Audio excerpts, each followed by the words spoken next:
दोस्तों good evening. आज हम बात करने वाले हैं बालकृष्णा इंडस्ट्री लिमिटेड के बारे में। उससे पहले आपको आज का टाइम बता दूं, अभी शाम का 6:45 बज रहा है। चलिए, सबसे पहले इस कंपनी का हम 4-5 चीज बात करेंगे, जिसमें कंपनी का फाइनेंशियल स्टेटमेंट रहेगा, कंपनी का लंबे पैरामीटर मतलब 1 साल 2 साल 5 10 और 15 20 साल के पैरामीटर पर कितना रिटर्न दिया वो भी हम बात करेंगे। कंपनी का की मेट्रिक्स के बारे में बात करेंगे, कंपनी का प्रमोटर के बारे में बात करेंगे, FII DII हर वो चीज के बारे में बात करेंगे जो हमें किसी स्टॉक को खरीदने से पहले समझना होना चाहिए, उसकी नॉलेज होनी चाहिए। अगर आपको इस सब चीज की नॉलेज नहीं है तो उस कंपनी में या फिर उस स्टॉक में आप कुछ समय के लिए पर होल्ड कर लीजिए, फिर अपने फाइनेंशियल एडवाइजर से बात कीजिए, उसके बाद ही उस कंपनी में जाके आप अपने स्टॉक पर पोजीशन बना सकते हैं। चलिए, सबसे पहले आज का बिजनेस देख लेते हैं। कंपनी का वन डे में कंपनी ने जो हाई बनाया है 2420 का, जबकि लो बनाया है 2290 के आसपास, और रिटर्न दिया है -2.89% नेगेटिव में रिटर्न दिया है, क्योंकि लगभग 70 रुपीज अपने CMP प्राइस से कल वाले CMP प्राइस से नेगेटिव में जाके बंद हुआ है। और आज जब बंद हुआ है उसका कंपनी का जो CMP था 2319.95 के आसपास का।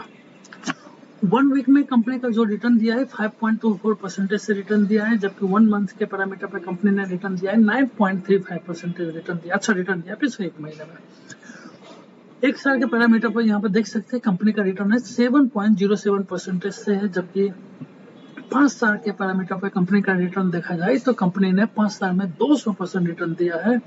और पिछले मैक्सिमम लॉन्ग टाइम मतलब जनवरी 2000 से लेके 2022 तक ये देख लीजिए कंपनी का ये रिटर्न, ये पहली बार कोई ऐसा कंपनी हम देख रहे हैं जिसका रिटर्न लाखों में है। 1,74,618.62%, मतलब 2.2 लाख % रिटर्न दिया है इसके 22 साल में। कितना अच्छा रिटर्न है इसका, CAGR आप निकाल लीजिए, बेहतरीन रिटर्न दिया है। अब कंपनी देखिए रिटर्न के मामले में अच्छा रिटर्न दिया है। कंपनी का क्या काम है? कंपनी का काम है टायर्स एंड रबर के फील्ड में काम करती है। ये एक मिड कैप कंपनी है। ये 102 नंबर पे आता है इंडियन स्टॉक एक्सचेंज में, निफ्टी 200 में, और इसका मार्केट कैप है 46,883 करोड़ के आसपास का। की मैट्रिक्स का बात किया जाए तो कंपनी का पी रेशियो है 32.18%, जबकि पीवी रेशियो है 6.66 का, और डिविडेंड यील्ड है 1.17%। वहीं सेक्टर का पी रेशियो की बात किया जाए तो सेक्टर का पी रेशियो है 136.22, जबकि सेक्टर का पीवी रेशियो है 5.95 और डिविडेंड यील्ड है 5.57 के आसपास। तो की मैट्रिक्स मुझे सही लगा, बेहतरीन लगा है, कोई खास नहीं है, लेकिन हाँ कुछ ना से बेटर कुछ तो अच्छा है कंपनी में, ये मुझे अच्छा लगा। कंपनी का काम आपको बता दिया हूँ। फोरकास्टिंग के बारे में आपको ये बता दूं, ये जो 55% लिखा हुआ है इस कंपनी पे जो भी बाहरी और इंटरनल बड़े बड़े मैनेजमेंट और फार्म हाउस जो इस पर आगे कर रहे हैं, उनमें से 55% का ये मानना है कि इस स्टॉक को आप अपने पोर्टफोलियो में रख सकते हैं अगर कुछ समय के लिए, कुछ समय मतलब 4 साल 5 साल लॉन्ग टर्म में, और आपको अच्छा रिटर्न बना के ये कंपनी दे सकता है, ऐसा उनका मानना है। कंपनी का फाइनेंशियल स्टेटमेंट भी देख लेते हैं कंपनी लंबे समय में क्या रिटर्न दिया है। देखिए यहाँ पे 18 से लेकर 22 तक है, लेकिन मैं 21 और 22 में कंपेयर करूंगा।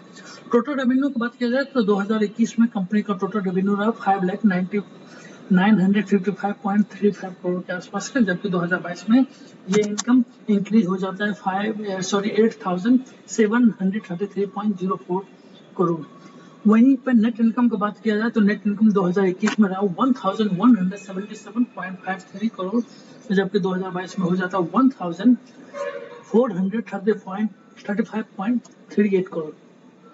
तो यहाँ पर हम ये भी देख सकते हैं कंपनी का जो फाइनेंशियल स्टेटमेंट है वो भी कंपनी के फेवर में है, मतलब कंपनी के फेवर में मतलब आपके और मेरे फेवर में है।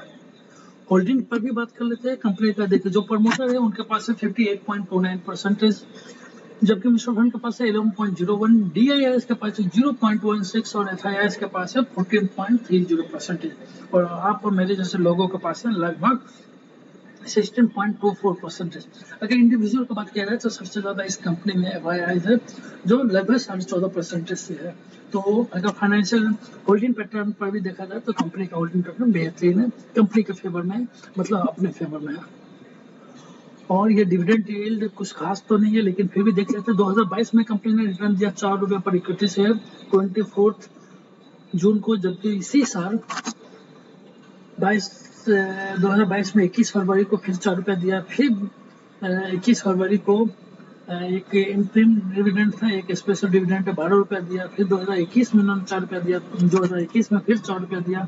मतलब ये साल में वंस ए ईयर लगभग 4-5 बार आपको डिविडेंड दे रहा है। यहाँ पर देखिए 2021 में 1, 2, 3, 4 टाइम दिया है और 2022 में अब तक 3 टाइम दे चुका है। तो मतलब डिविडेंड जिस हिसाब से स्टॉक है उस हिसाब का इसका डिविडेंड यील्ड निकलता है 1 पॉइंट समथिंग है, कोई खास नहीं है। तो आप इस स्टॉक को एज ए डिविडेंड पर्पज से मत लीजिएगा, लेना है तो स्टॉक को मूवमेंट के पर्पज से लीजिए, क्योंकि दोनों का मेंटेलिटी अलग अलग होता है।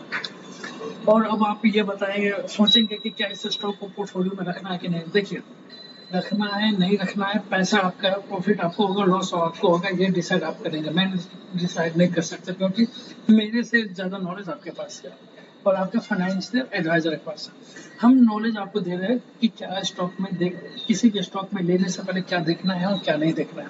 उस हिसाब से अगर मुझे इस स्टॉक को अपने पोर्टफोलियो में रखना है तो मैं इस स्टॉक में, अगर मेरे पास 10,000 रुपया है तो हर महीने एक एक स्टॉक खरीदूंगा, चाहे मुझे 2300 पर मिले या 2100 पर मिले या 2500 पर मिले, मतलब नहीं है। क्यों? क्योंकि मैं लॉन्ग टर्म का खिलाड़ी हूँ, शॉर्ट टर्म के लिए नहीं मार्केट में आया हूँ। तो इसको एसआईपी मोड में आप लेकर रखिए, अगर 5-10 साल के लिए, क्योंकि आपको देखिए 20-22 साल में कंपनी ने लगभग 2.25 लाख % रिटर्न दिया है।